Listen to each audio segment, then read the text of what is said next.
Merci beaucoup aux organisateurs de me donner l'occasion d'intervenir aujourd'hui, en mon nom propre bien sûr, mais aussi un peu comme représentant de l'année philologique qui est ici extrêmement présente aussi, Franco est là, Dario lui-même, et Marielle, enfin le comité exécutif de l'année philologique est presque entier présent dans cette salle. Mais ce n'est pas à eux que je vais m'adresser, c'est évidemment à la communauté entière.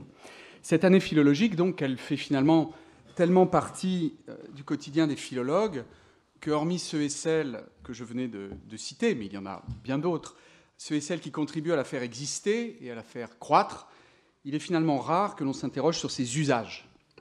Elle est à notre disposition depuis 1925. Nous l'interrogeons pour nourrir nos travaux, et depuis l'année 1997, elle est devenue une base de données informatique. Elle nous répond, elle nous livre directement les informations que nous recherchons, et depuis la fin de l'année 2017, c'est dans l'interface Brepolis que ce dialogue avec la base a lieu, puisque c'est désormais notre éditeur Brepols qui abrite nos travaux et ses résultats. Vous avez toutes et tous certainement remarqué ce changement, bien sûr, et surtout le fait que régulièrement, la base s'enrichit de nouvelles possibilités de recherche. Auteurs, thèmes, dates, requêtes multilingues. Ce dialogue avec l'année philologique et le 1,5 million de fiches qui la constituent devient toujours plus facile, plus efficace et, en un sens, plus évident. Cette évidence tend à faire oublier que, au-delà de cette capacité à répondre à nos besoins immédiats de chercheuses et de chercheurs, la base ANPHIL, tout particulièrement sous sa forme Brepolis, peut également représenter une ressource fondamentale pour l'histoire de nos disciplines. L'année philologique recense presque un siècle de publications, elle les catégorise, elle les met en série sous un format homogène et donc exploitable.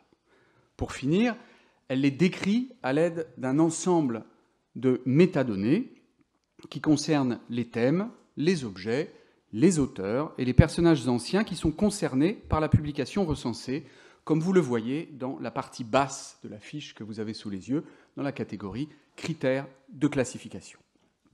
Ces métadonnées sont une mine qu'il est possible d'exploiter en faisant de la base un usage que j'appellerais inversé. Il s'agit alors non pas d'y chercher des informations sur un sujet ou sur un auteur, mais de se demander ce que les données qui concernent tel sujet ou tel auteur vont révéler sur ces objets particuliers et sur l'évolution des études anciennes.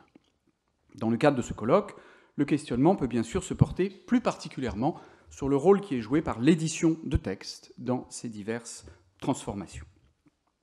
L'idée d'une telle inversion n'est pas nouvelle.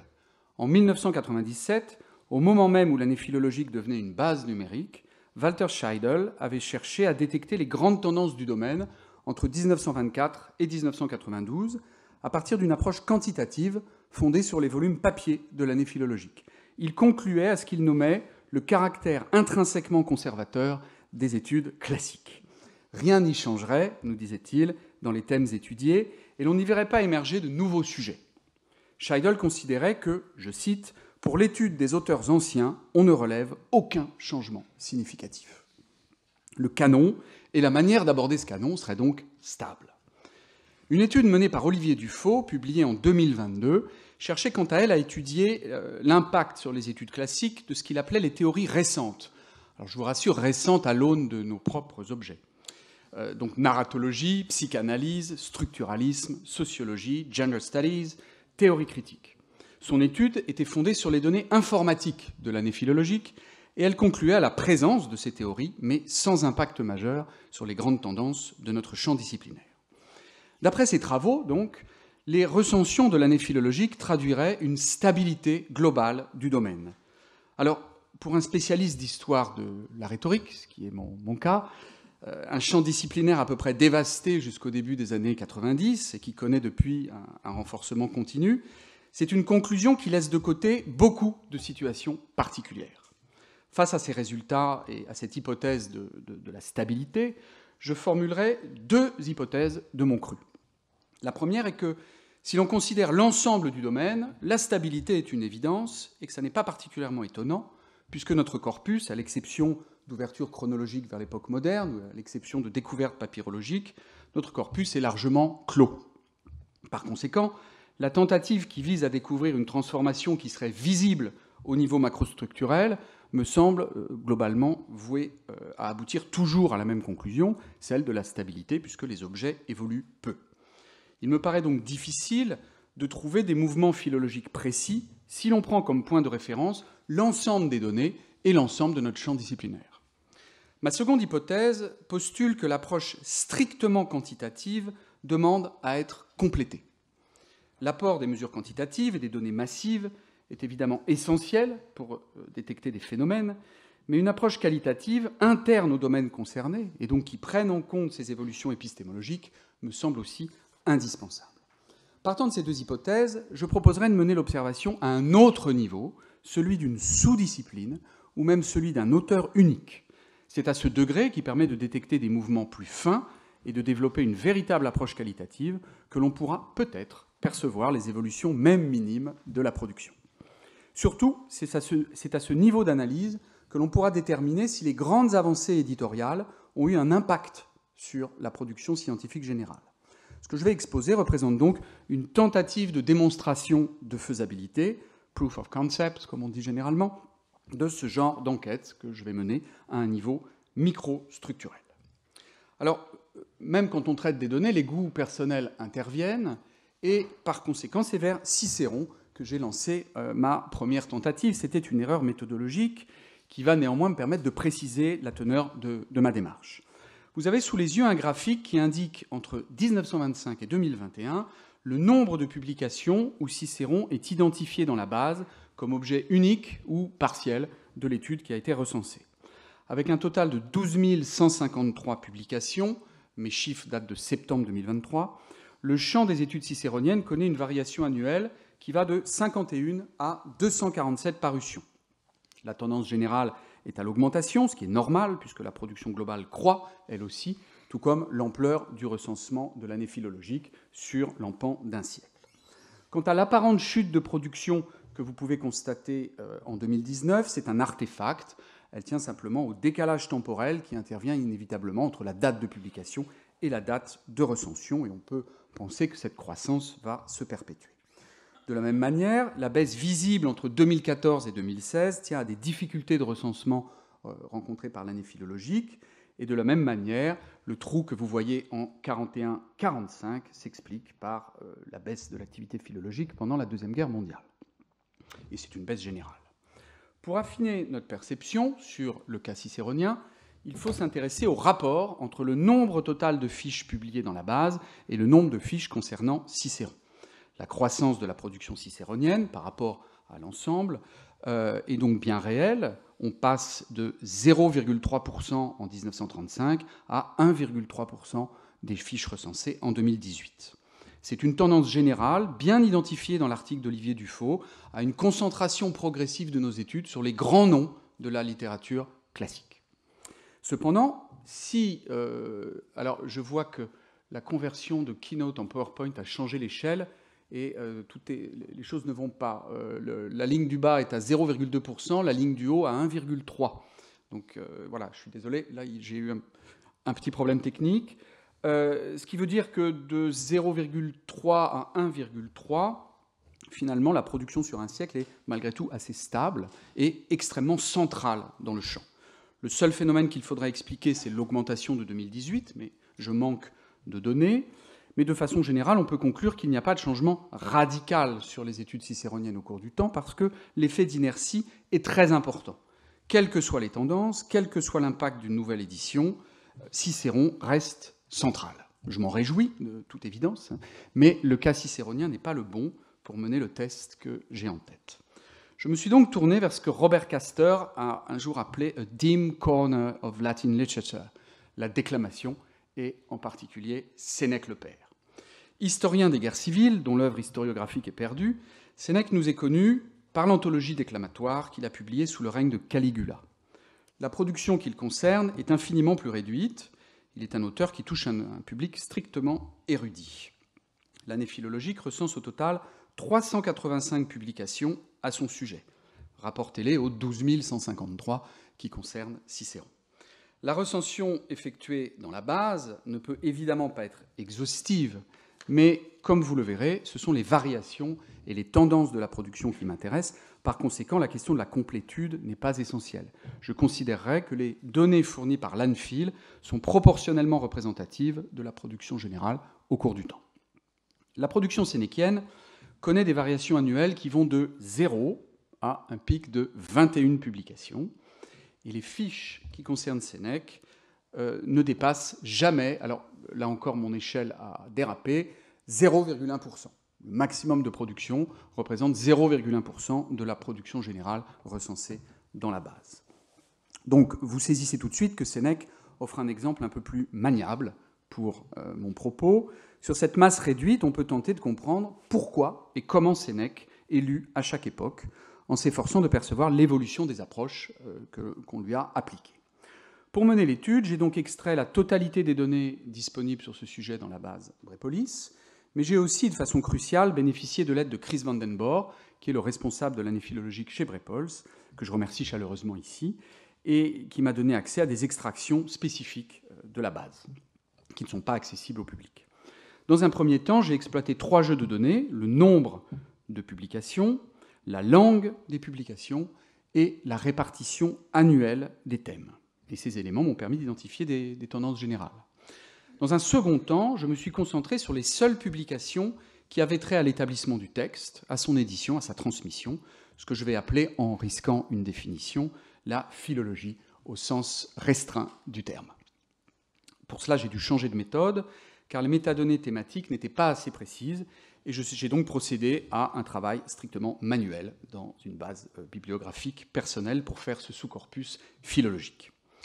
Je vais donc présenter en premier lieu ces 3 grands jeux de données avant de m'intéresser à la philologie au sens restreint. Je partirai des questions liées à la quantité de la production. On peut distinguer 4 dates clés dans l'évolution quantitative de la production sur Sénèque-le-Père. 1984, tout d'abord, qui est la première année où cette production dépasse 10 publications. 1991, qui est la dernière année sans aucune parution, et qui est suivie ensuite d'une croissance à partir de 1993. 2003, qui marque le début d'une nette progression dans la production, et 2015, qui marque le point culminant de la production, dans une tendance globale qui était légèrement baissière dans ces années. Donc l'évolution est particulièrement significative. Je proposerai une première division de l'histoire de cette production en 3 phases. 1925-1984, où la présence de publications sur Sénèque-le-Père est totalement anecdotique, 96 publications en 58 ans, ce qui représente 1,6 parutions par an. Deuxième phase, 1984-2003, que je qualifierais de phase de croissance, avec 87 publications recensées en 19 ans, ce qui fait une moyenne de 4,5 publications par an. Puis 2003-2021, qui représente une véritable phase d'expansion, avec 212 publications en 18 ans, ce qui fait une moyenne de 12 publications par an. Ces 3 phases ne sont pas simplement liées à la quantité des productions. Je vais essayer de montrer que cette division ternaire est également sensible dans les évolutions géographiques et dans les évolutions thématiques qui concernent cette production. Deuxième question, qui produit, ou du moins en quelle langue produit-on ? En 1997, Walter Scheidel considérait que l'année philologique ne permettait de détecter aucune orientation particulière des thématiques de recherche selon la langue utilisée pour la production. Une fois encore, la chose est évidente au niveau de la production générale, mais le micro-exemple des déclamations de Sénèque-le-Père permet de distinguer des tendances et surtout des basculements selon les aires linguistiques. Le haut du schéma vous présente la répartition de la production selon les 5 langues principales, allemand, espagnol, anglais, français, italien. Sur les 96 années prises en compte, la production en anglais et en italien sont équivalentes. 120 dans le premier cas, 119 dans le second, et les autres langues interviennent ensuite avec un fort décrochage, 48 publications en français, 43 en allemand, 21 en espagnol. Par eux-mêmes, ces chiffres sont très difficiles à interpréter. Leur intérêt tient aux variations qui les affectent. Observons la première phase de développement, 1925-1984, où l'on voit que la domination de la langue anglaise est écrasante, elle représente 53% de la production, aucune production rédigée en espagnol, et production en allemand, en italien et en français, à peu près équivalente, à hauteur chacune de 17%. La deuxième phase chronologique, 84-2003, transforme ces équilibres, puisque la production en italien représente désormais 40% de l'ensemble, quand l'anglais chute à 28%, alors que le français et l'allemand restent au même niveau. Émerge une production en langue espagnole avec une parution sur la période. Enfin, dans la dernière phase, qui va de 2003 à 2021, la production sénéchienne croît de manière globale, vous le savez, et on constate le développement de la production en espagnol, avec 20 titres, le maintien de la production en italien, le maintien de la production anglaise et la chute à 12% de l'allemand et du français. On passe donc d'une situation, d'un champ scientifique, les déclamations de Sénèque, où la production était majoritairement à l'origine de langue anglaise, à une situation où la langue principale du domaine est devenue l'italien, avec un maintien de la production anglaise au tiers de la production, un recul du français et de l'allemand et une émergence de l'espagnol. Ces phénomènes pourraient s'expliquer de façon externe, matérielle, si je puis dire, en lien avec le développement de certains centres de recherche ou de différences sensibles dans les moyens alloués aux universités de telle ou telle région. Mais on peut aussi porter un regard interne sur l'évolution du champ et se dire que ces variations géographiques ne valent que si on les rapproche de variations thématiques. Il faut donc déterminer si l'on peut ou non identifier en parallèle de ces tendances linguistiques des tendances thématiques dans l'analyse, dans l'étude de Sénèque. La question, à partir de là, se porte sur la nature de la production. Comme je l'ai expliqué, l'identification thématique des études est liée aux métadonnées qui sont situées dans le bas de la fiche, et en particulier à la catégorie arbre de sujets qui permettent de classer la fiche et l'objet recensé à l'intérieur de l'architecture générale des thématiques de l'année philologique. L'exemple que vous avez sous les yeux est une fiche qui correspond à un article d'Emmanuel Berti, qui est classé par l'ANFIL dans 2 sujets, droit romain et, par ailleurs, déclamation, Mélétais, exercice préparatoire. Il est aussi inclus, vous le voyez, dans la catégorie des études, ce qui permet de distinguer cet article d'une édition, catégorie que j'ai systématiquement éliminée de mon enquête parce qu'elle est majoritaire, bien sûr, la majorité des textes recensés sont des études, et par conséquent, elle fausse les équilibres dans les calculs que l'on peut faire. Le statut de ces données, petit point rapide de méthodologie, est un peu particulier puisque le système de l'année philologique a évolué à partir du volume 67, du passage à l'informatique. L'attribution d'un sujet à une fiche, pour toutes les données qui précèdent le volume 67, est faite en seconde intention, rétroactivement, par enrichissement en utilisant les résumés et les titres des articles a posteriori. Autrement dit, l'attribution d'un sujet pour les notices anciennes est le résultat d'une relecture par des bibliographes qui ne sont pas contemporains de la production, ce qui fait qu'elle est globalement moins riche que pour les fiches postérieures au volume 67. La diapositive que vous avez maintenant sous les yeux présente le nombre de sujets attribués aux fiches qui mentionnent Sénèque le Père, répartis par année. Le nombre de ces sujets excède bien sûr le nombre de fiches, puisqu'on peut attribuer 2, 3, 10, 20 sujets à chaque fiche. Et mon graphique recense ici toutes les occurrences annuelles de chaque sujet, à l'exception donc des études, comme je l'ai indiqué. À titre d'exemple, en 1997, on recense 13 sujets: instruction, vie intellectuelle, histoire romaine, mentalité, rhétorique, codicologie, historiographie, et j'en passe, tout cela pour décrire 3 articles. Il faut par conséquent interpréter avec beaucoup de prudence l'augmentation du nombre de sujets attribués aux fiches qui mentionnent Sénèque, car cette augmentation est mécanique, en quelque sorte. Elle croît de manière plus que proportionnelle avec la production du champ. Seule la prise en compte du ratio entre un thème particulier et l'ensemble des thèmes attribués dans l'année aux publications sénéchiennes est véritablement significative. J'ai conscience que mon propos n'est pas très clair, je m'explique. Prenons une première catégorie d'indexation, la catégorie linguistique, qui regroupe un ensemble de sous-catégories que je laisse de côté, étymologie, sémantique, pragmatique, je me situe au niveau général. Comme vous le voyez, l'indexation linguistique croît dans le temps, mais cette croissance correspond simplement à la croissance générale de la production consacrée à Sénèque. Si on la rapporte au nombre total de sujets identifiés dans la production, les chiffres de l'indexation linguistique prennent un autre sens. Vous avez ici ces chiffres représentés en pourcentage de la production générale sénéquienne, et on constate en réalité que malgré les apparences, les études linguistiques sur Sénèque chutent. Elles représentaient 100% des sujets identifiés certaines années au cours des années 20, 30 et 50. Elles chutent à 2,08% en 2018. 2018 qui est une des années de forte production sur Sénèque-le-Père. Autrement dit, les déclamations de Sénèque, qui jusque dans les années 60 servaient fréquemment de source pour l'étude des spécificités linguistiques, les déclamations de Sénèque ont majoritairement désormais intéressé les chercheurs pour d'autres raisons que pour leur langue. Autres raisons comme, par exemple, la rhétorique. Il faut attendre 1978 pour voir attribuer le sujet rhétorique aux déclamations de Sénèque-le-Père, c'est un peu surprenant, et subitement, la rhétorique représente 50% de l'indexation. De façon plus importante, on remarque que les évolutions de cette indexation rhétorique marquent les étapes qui correspondent également aux grandes divisions quantitatives que j'avais évoquées, 84, 2003. Je tenterai de les expliquer, mais en réalité, c'est de la rhétorique qu'est venu, bien sûr, le renouveau des études sénéquiennes.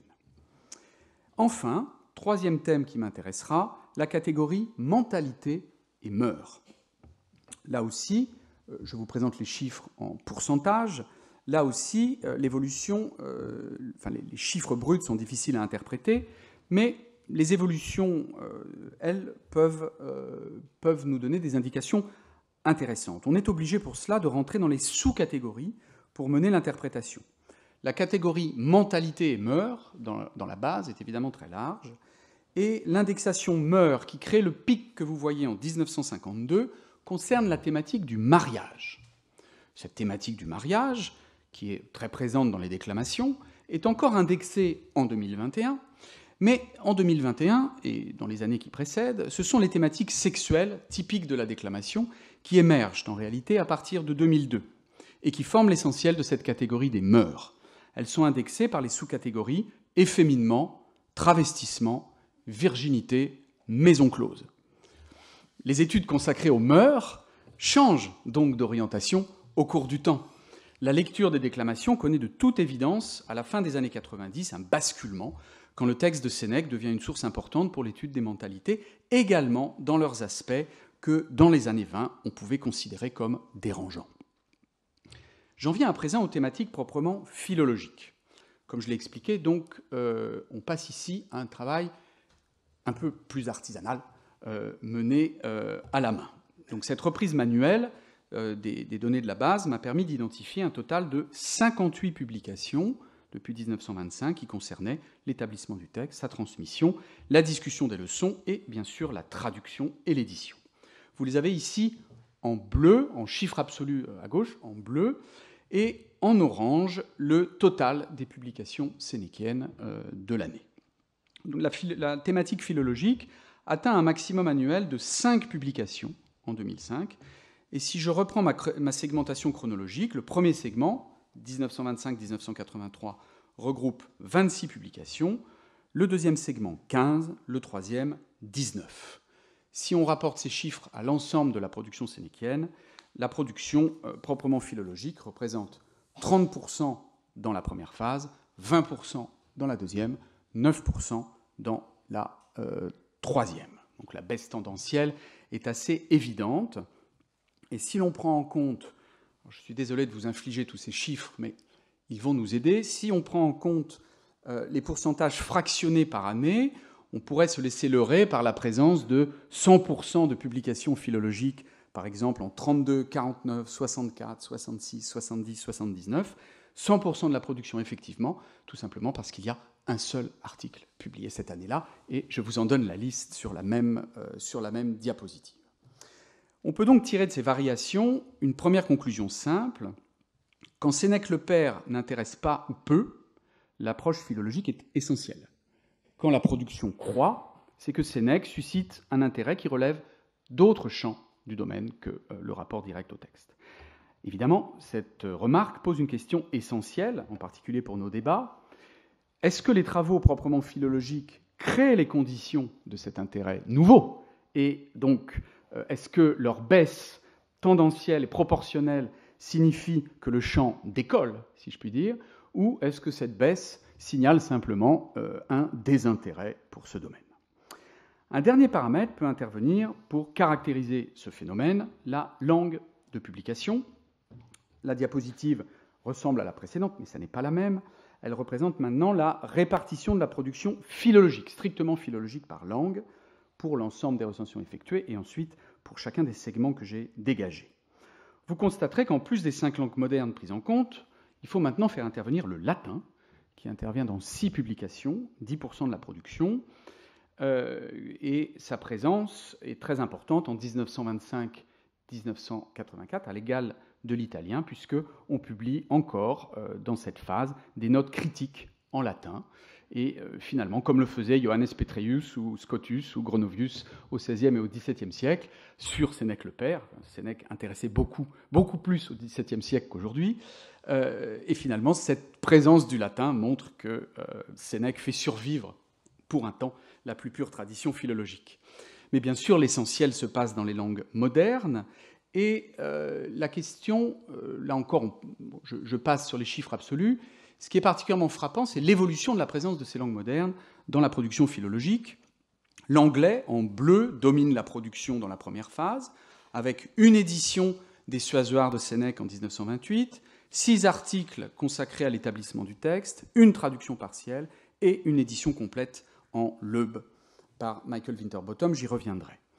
L'italien, le français et le latin contribuent ensuite à part presque égale au début de notre parcours.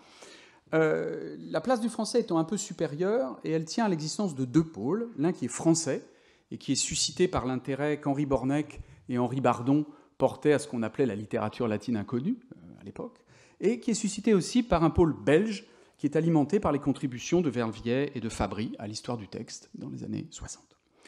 Deuxième phase, la production philologique chute de 10% de manière générale, et elle voit changer les équilibres relatifs. La production anglaise voit sa place divisée par 2, la production italienne multipliée par 2. La production française chute, elle se maintient de façon artificielle parce qu'on republie les traductions de Borneck, mais il n'y a pas de production nouvelle, et la production allemande croît légèrement. Troisième phase, à présent, où la production philologique tombe à 9% de la production générale sénéquienne, les équilibres sont totalement bouleversés. La production allemande devient majoritaire dans la sphère philologique. En 2005, Otto et Eva Schönberger produisent une traduction complète de Sénèque le Père, c'est la première en allemand. Et Stefan Federn livre en 2013 une édition commentée des Suazoirs qui aujourd'hui fait autorité. La discussion sur le texte sénéquien gagne en importance dans l'université allemande, et elle se nourrit aussi des écrits posthumes de Lennart Haakenson, l'éditeur de Sénèque dans la collection Teubner, j'y reviendrai, travaux qu'il avait rédigés en allemand. Deuxième phénomène marquant, la naissance d'une production espagnole, en jaune, due à une édition-traduction complète, produite par une équipe de Barcelone, équipe qui a également publié de nombreux articles sur l'établissement du texte, qui compte, bien sûr, dans cet accroissement proportionnel de la langue espagnole. La production italienne reste très importante, avec des contributions papyrologiques qui portent davantage sur les historiae de Sénèque que sur ses déclamations, le travail de l'équipe de Maria Chiara Scapaticcio. Et l'anglais continue son recul, 2 fiches seulement, dont l'une porte sur un ouvrage publié par Maria Chiara Scapaticcio, en anglais justement, mais ce sont des travaux qui sont menés en Italie. La contraction en volume de la production philologique, par conséquent, masque en réalité un développement réel du travail sur le texte de Sénèque, avec de nouvelles éditions de référence, Federn, et avec l'implantation de ces études dans des aires linguistiques où elles n'étaient pas présentes dans les phases antérieures. Si on considère à présent, avec un dernier jeu de données, le ratio entre la production philologique et le reste de la production sénéquienne dans chaque langue, l'impression qui se dégage de ces variations est que la production philologique sur Sénèque se développe dans les aires linguistiques où la publication d'une édition ou d'une traduction est en cours ou récente. En gris, vous voyez la naissance et l'expansion de la production espagnole, en bleu, l'accroissement proportionnel de la production allemande, et dans les autres couleurs, la chute qui affecte les autres aires linguistiques. Ainsi, Une édition ou une traduction récente du texte stimule le débat philologique dans la zone linguistique concernée. C'est une conclusion à laquelle on aurait pu adhérer a priori, mais les chiffres le démontrent, alors que la présence d'un texte établi de longue date pousse les chercheurs de la zone linguistique concernée à aller explorer d'autres champs. J'en arrive maintenant à quelques points de conclusion, où je vais tenter d'expliquer les raisons pour lesquelles des points de bascule s'établissent entre ces différentes phases. Je commencerai, donc j'analyserai l'année 84 et l'année 2003 brièvement. Je commencerai donc avec 84, qui impose de remonter 10 ans en arrière. En effet, jusqu'en 1974, l'étude de Sénèque-le-Père supposait d'utiliser l'édition Müller de 1887. On avait quelques traductions du XXe siècle, celle de Borneck, en français en particulier, et quelques traductions italiennes, mais qui étaient simplement partielles. Donc un rapport en langue moderne plutôt difficile. Mais en 1974, l'édition Loeb, procurée par Michael Winterbottom, a marqué un tournant. Elle révisait le texte de Müller et elle proposait une traduction complète qui fait encore aujourd'hui autorité. C'est elle que le graphique recense pour l'année 1974, accompagné de tous les articles critiques que Michael Winterbottom a fait paraître en parallèle. Et cette disponibilité du texte a projeté Sénèque-le-Père dans un espace finalement moins spécialisé. À tout le moins, il suscite un intérêt nouveau. En 1976, 6 articles, dont 3 philologiques, ils comprennent les travaux préparatoires de Lennart Haakenson à sa future édition. On recense de nouveaux articles de critique textuelle en 77 et en 78. Mais surtout, on voit Sénèque-le-Père inclus désormais, ce qui n'arrivait pas avant, dans des études rhétoriques plus générales, comme ici un travail d'Hélène Fantham consacré à l'imitation à l'époque impériale. Et vous voyez que dans les auteurs anciens référencés, on trouve Quintilien, Tacite et Sénèque. Et ce qui intègre bien sûr cette fiche à mon corpus, et ce qui me permet de conclure que l'édition Loeb, sur un espace d'une dizaine d'années, a eu un effet légitimant pour le champ des études, de l'étude des déclamations sénéchiennes. Et de fait, en 1978, paraît la première monographie consacrée à cet auteur, la monographie de Lewis Sussman, qui sera suivie en 1981 par un ouvrage majeur, qui est toujours essentiel aujourd'hui, celui de Janet Fairweather, une étude générale qui est intitulée Seneca the Elder. L'année 84, mon point de bascule donc, voit 2 publications dans la NRW, une bibliographie raisonnée par Sussman et un article de Janet Fairweather, général sur Sénèque et la déclamation. On recense également 3 articles de critique textuelle cette année-là. Enfin, la publication de l'édition Teubner en 1989 par Lennart Haakenson parachève finalement la légitimation du texte de Sénèque et rend son étude infiniment plus facile et plus centrale. Enfin, en 1993, un article que Mary Beard consacre à la possibilité d'une lecture culturelle des déclamations ouvre la voie à l'expansion thématique des approches de Sénèque hors de la philologie et de la rhétorique. C'est donc une conjonction heureuse qui crée cette dynamique à partir de 1984, un texte rendu disponible, traduit, puis établi de façon ferme. On y ajoute ensuite plusieurs synthèses qui rendent la lecture plus facile et plus informée. Enfin, on suggère de diversifier les approches sur ce texte. Le domaine sénéchien, à partir de là, est ouvert. Le tournant de 2003, je serai plus rapide, peut être illustré avec les 11 titres que l'année a connus, et ils sont révélateurs de cette ouverture et des grandes tendances que j'ai déjà observées. Plus de la moitié de la production est italienne. Alors pour être honnête, si vous regardez la bibliographie de près, vous vous rendrez compte que beaucoup de titres viennent du même ouvrage, un ouvrage majeur consacré à la famille sénéchienne. On constate aussi que la philologie est totalement absente de cette année et que l'intérêt des chercheurs est désormais concentré sur le rapport des déclamations de Sénèque avec les autres genres littéraires, ce qu'aujourd'hui on appellerait l'intermédialité, la rhétorique et les thématiques culturelles. On voit ainsi que le travail philologique de la phase précédente a offert le socle qui permettait l'accroissement progressif de la production dans des directions finalement extrêmement diverses.